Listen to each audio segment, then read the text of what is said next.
Hi, everybody. I want to introduce you to Congressman Ted Lieu from California District 33, a district I know very well. Ted Lieu is doing some very interesting things in Congress, and thank you, Congressman, for being here so that we can talk to you about them.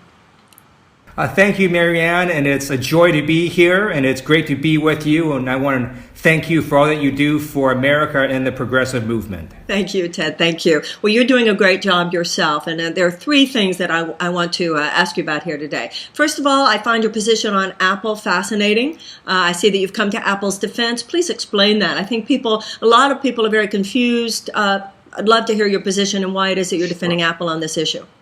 Having served on active duty in the U.S. military and still in the reserves, I believe when it comes to terrorists, we need to find them and eliminate them. And public safety is one of government's top priorities. And that's why I stand with Apple, because strong encryption helps U.S. national security, it helps U.S. businesses, and it helps U.S. consumers. There's not been a shred of evidence that weakening encryption would have prevented any terrorist attack anywhere ever. But we do know when you have weak encryption, you get massive breaches of people's data. You have breaches at the federal government that have put American lives at risk. You have people having their personal information hacked, both businesses and consumers. And that's why I'm a very strong proponent of strong encryption.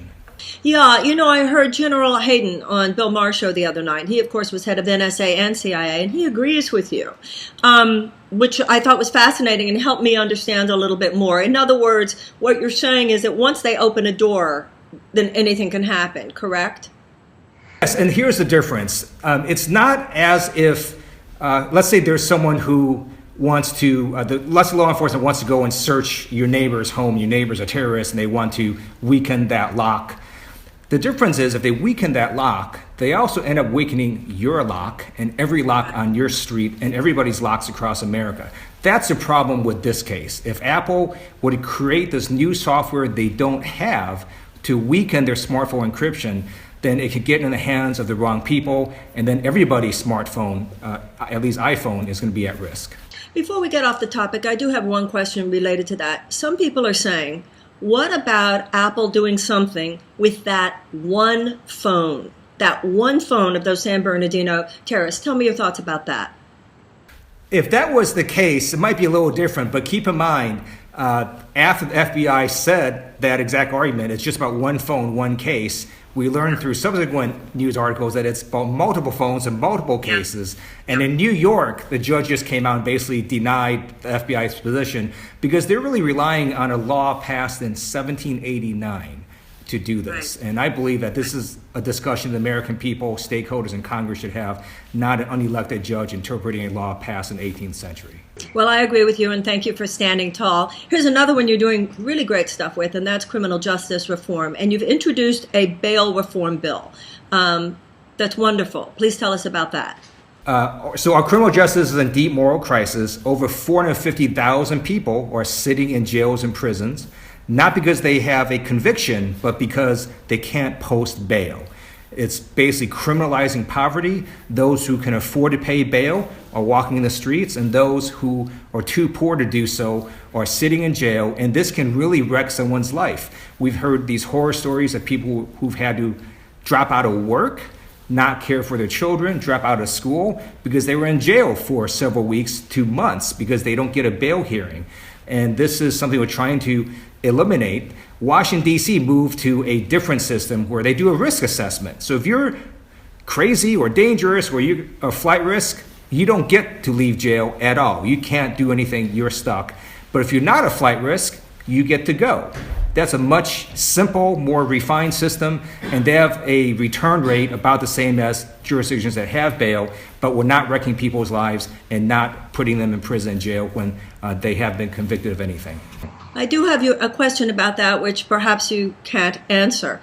Barack Obama has been president for 7 years. Eric Holder was there and Loretta Lynch. Why did it take this long? Why did you have to come along at this point to do this? Why wasn't something like this done before? I don't know. That is a great question. And I don't know. In fact, I asked my staff that question. I said, why did it take till now to raise this issue? Because it seems so unfair. It's reversing the presumption of innocence, right? So basically, you are having your freedom deprived. sitting in jail and prison, even though you haven't been convicted of anything. I commend people who are watching this to go read a New York Times article called The Bail Trap last August, and it goes through story after story of people who may have been arrested for a very minor offense or for an offense that turned out to be wrong, and their lives were wrecked, and they're placed in jail and prison with people who are very dangerous. They get beat up, and it is a totally horrible system. And one of the persons that testified on behalf of our bill, her name is Kiana Williams. She was put in jail for traffic violations. She couldn't pay it, forced her to drop out of school. She was just a few credits away from getting her degree, and it completely messed up her life. She's just now barely starting to recover. That's a really sad story. That's heartbreaking, actually. Well, thank you for seeking to do something about it. And one more thing, where you're getting well-deserved attention, and that has to do with your idea about prosecuting fossil fuel companies over the issue of climate denial. Would you tell us about that? Sure. We know through various media investigations by the Los Angeles Times, Inside Climate News, that ExxonMobil decades ago knew that global warming was happening. Their own scientists confirmed it, and they in fact planned for it. They planned, for example, to drill more in the Arctic because they knew the ice was going to melt faster. However, their CEO and their top executives went exactly the opposite way and publicly denied climate change. They funded climate deniers. They set back, in my opinion, humanity by decades. We also know Shell Oil did something similar. Their scientists knew about global warming decades ago. And what did they do? They said, let's go raise our North Sea oil drilling platform higher because we knew that the seas were going to rise because of global warming. Publicly, they start funding climate denying organizations.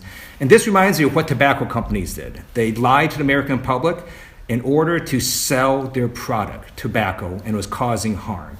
So I've asked the U.S. Department of Justice to investigate oil companies who are doing the same thing for lying about climate change so they could better sell oil. And it's my hope that they will be investigated, and if the evidence is correct, then they'll be prosecuted. Well, I think all three of those things sound just great, Ted. I think you're doing a wonderful job. And thank you for being with us on the summit. And you are unopposed, I think, in your primary. So you'll be back where you are, continuing to do exactly what you're doing, I hope. And please know that I know I speak for everybody watching right now, that everything you said was not only inspiring, but I think particularly right now, so many of us are feeling a bit demoralized. And a bit like the very kinds of things that you were articulating here today are not being articulated enough on the floor of the U.S. House, and it's wonderful to know that you're doing it. Thank you. 2 Republicans have pulled papers against me, but... Oh, don't worry about it. We'll fight the good fight. Don't worry about it. We'll make sure you get back there. All my best, Ted.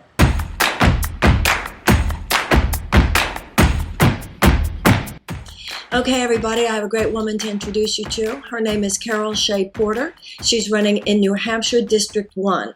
Now, this is interesting because Carol Shea Porter had the seat, and then she lost it to a Tea Party Republican after she voted for Obamacare.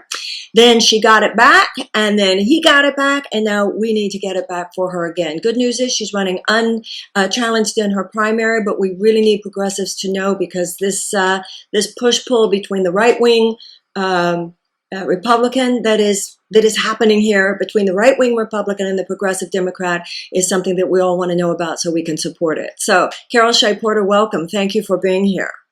Thank you. I'm delighted to be here. You know, your own background is very interesting. You are a social worker. You worked, you had some involvement in the aftermath of Hurricane Katrina, and that really provided some impulse and motivation for you to run for Congress. Is that correct? It certainly did. I had started a nonprofit social service agency and worked in social services all of my life. And I saw the damage that the Bush administration was doing to the middle class and to the poor. And then with the war, I started coming out, speaking out against the Iraq war. But when Katrina hit, and I went and volunteered for a month, and I saw everybody there except for the federal government, I came back and I said, we've got to do better than this. We have to be able to take care of our own people. And that was what made me get in, and I've never looked back. Now, when you got into the House of Representatives, when you were in Washington, did you feel, wow, I can make a difference here? Or did it actually, on certain levels, increase your cynicism? Well, that's a good question because in some ways both, obviously. I said I've seen things that could shame the devil, and that's just in my own party. Yeah. But I've always been very, very proud of the Democratic platform. And we were able to resist some of the Bush administration, activities and actually did make a difference in the Iraq War. I was on the Armed Services Committee, and we got to do a lot more oversight. And so it was good, but it was in '08 when we really started to accomplish things, when we had a Democratic president. That's why that's so important. And so we saw we kept the country from falling into a depression. There's a long list. We saved the auto industry. We changed the way we do credit cards so young people don't lose their credit before they ever get out of college. And we were able to raise the minimum wage, which has not happened again and desperately needs to be raised to $15 an hour. And so there was a lot. So when I look at Congress, I feel a great deal of pride, but also an awareness that we have way too much corporate money washing over Washington, D.C. And as long as that money is washing over Washington, D.C., then even these changes, such as those you mentioned, will be incremental and in the minds of progressives, not nearly enough. In many cases, they seem to tinker along the periphery and not address the real fundamental challenges. And those fundamental challenges that stem from income inequality, opportunity inequality, really won't be changed until we get the money out of politics, will they?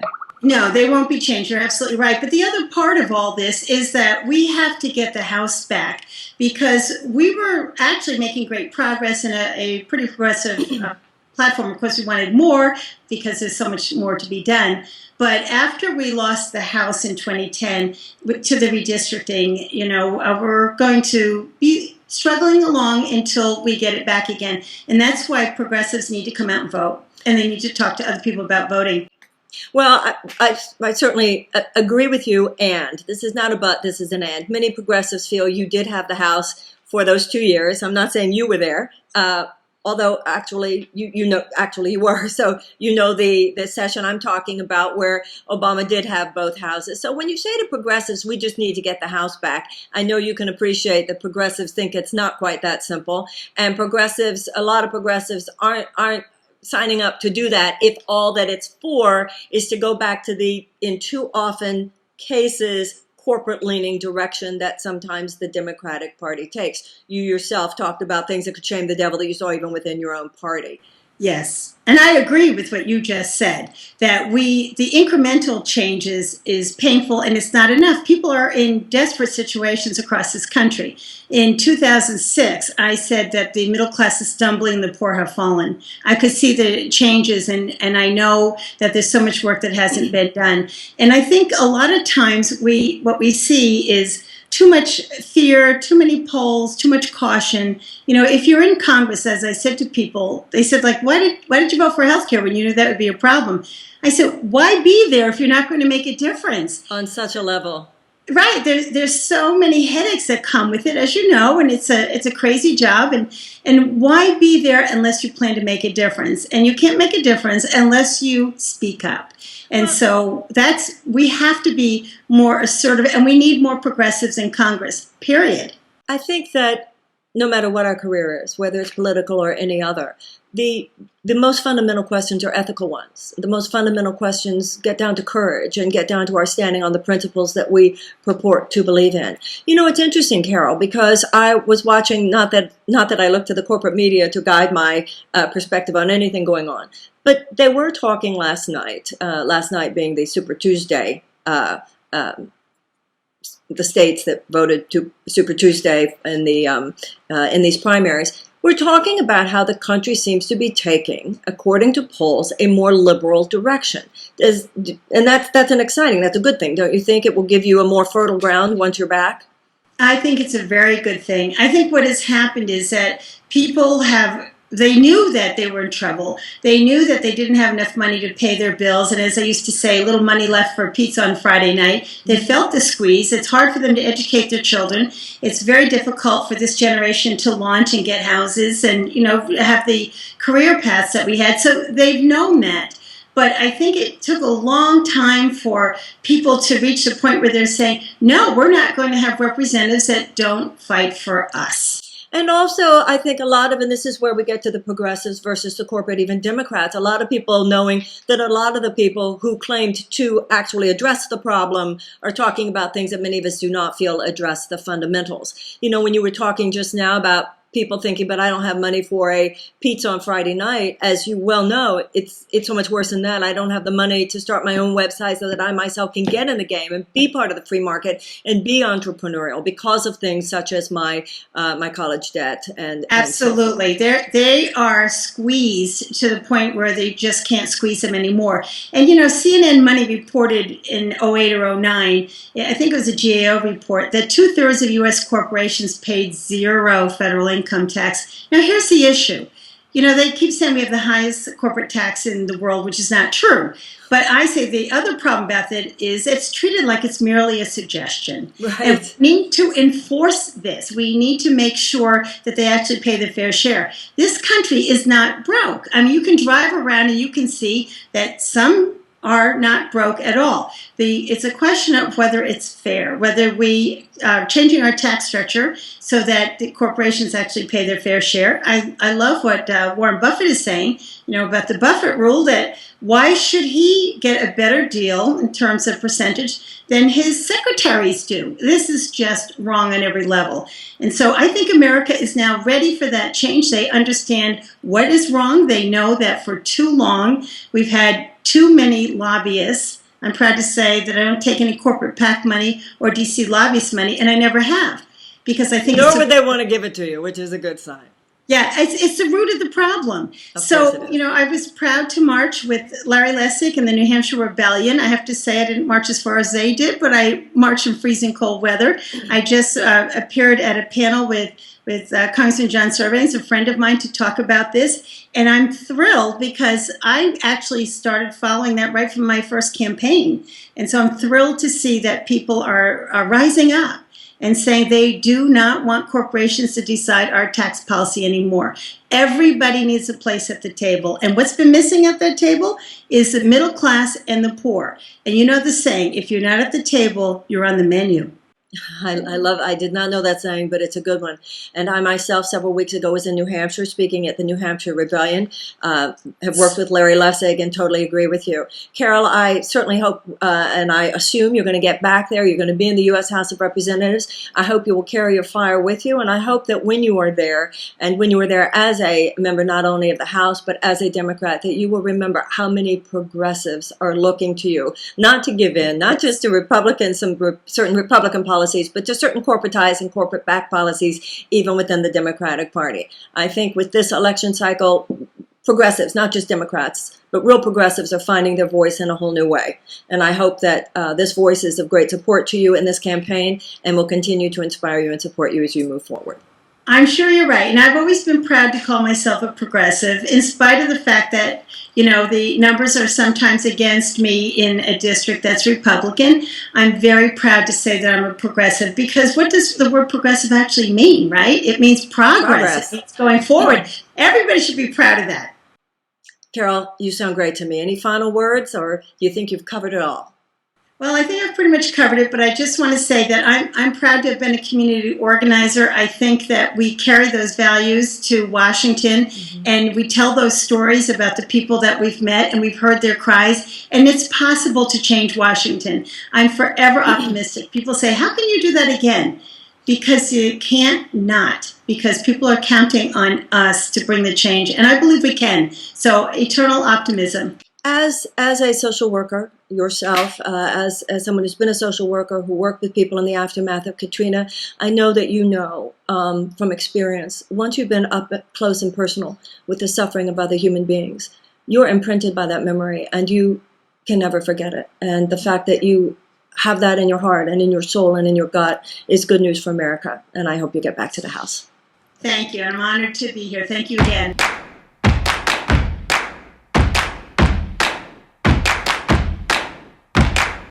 Hi. This particular candidate is important. It's an important run, and that is in Nevada's 4th District. I want to welcome Ruben Kewin. Ruben, thank you so much for being part of the Online Progressive Summit. Thank you, Marianne. Thank you for having me. First of all, I want people to know why your race is important. You've got a Tea Party Republican who is already the incumbent This is a man named Crescent Hardy. But this theoretically shouldn't have happened. You've got an 11% Democratic advantage. So your effort against this Tea Party Republican who is funded in part by the Koch brothers, we need to get this seat back for the Democrats. You yourself have a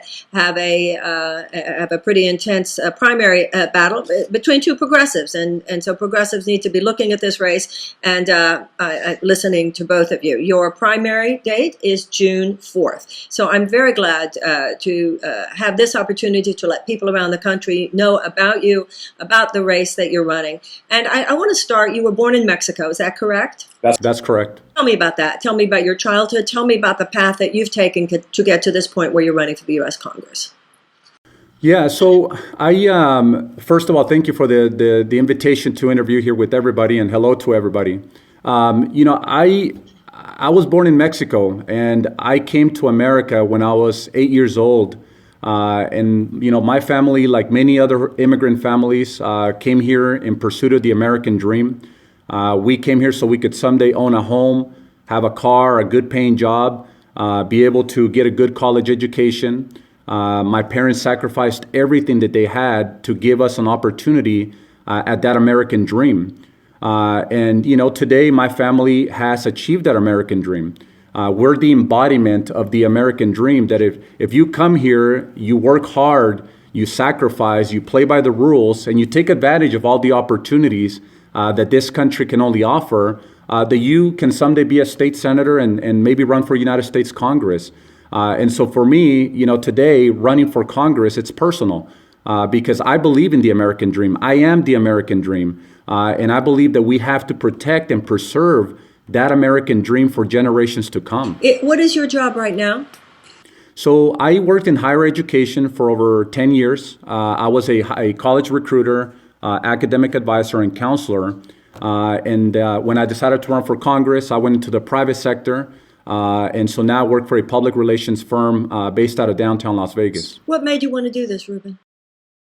I believe in giving back. My family, when we came here to the United States, a lot of people helped us out. A lot of people gave us an opportunity to succeed.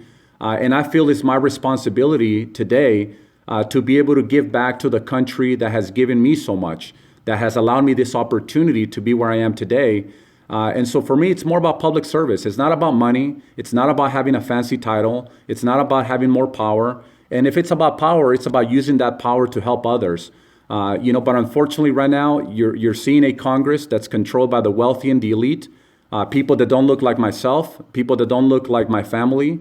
And I think this is a great opportunity to give representation to a district that desperately needs representation. I served 4 years in the state assembly. Okay. I got elected at 26 years old, one of the youngest members ever in Nevada history. And the first immigrant elected in Nevada history when I was 26 years old. And then at 29, I ran for the state senate, and I've been in the state senate since 2010. And right now, I'm running midterm in my second term as a state senator. What are you going to do as a U.S. congressperson that would make every progressive proud? So look, I want to continue the exact same record and the exact same issues that I fought for in Carson City, in our state's capital, as a state assemblyman and as a state senator, but at the federal level. This past legislative session, a few things happened. Number one, I was the state senator who presented the bill to increase the minimum wage to $15 an hour. While there's going to be a lot of candidates who support it or who talk about supporting it, I actually did it. And this is way before, there was any plan about running for Congress. This is when we thought that Stephen Horsford was going to run again for this seat. But it was because I believed in it. Here in Nevada, you have a lot of people who are making minimum wage. That is not a livable wage. And so I presented the bill to increase the $15 an hour. So you're passionate about minimum wage at 15. What about college affordability? Where are you on that? Correct. So that's the second issue. So that was actually the most successful bill that I've actually gone through the legislature. We created the first ever need-based grants for low-income students to go to college. This past semester, 700 students went to college thanks to this need-based grant. So, while there's going to be candidates who are going to talk about, making college more affordable, I've already made it. And I think at the federal level, there's got to be tuition-free college. I don't see why somebody cannot get a good college education for free, because at the end of the day, that's going to be good for our economy. It's going to help us diversify our economy and have a more well-trained and educated workforce. So on this issue, you're really more on the Bernie Sanders than with the Hillary Clinton plan, because you want to go on and make it free community college, not That's just correct. more affordable college, which I think is a more and more important distinction. Equal pay for equal work? Yeah, and that was my third one. I actually co-sponsored the bill to provide equal pay for equal work for women here in the state legislature. Unfortunately, though, I was serving in the minority. We didn't. The Democrats were in the minority in both the Senate and the Assembly, as well as the governor. He's Republican. So unfortunately, the bill passed, but it was watered down. So it didn't really have any teeth. But look.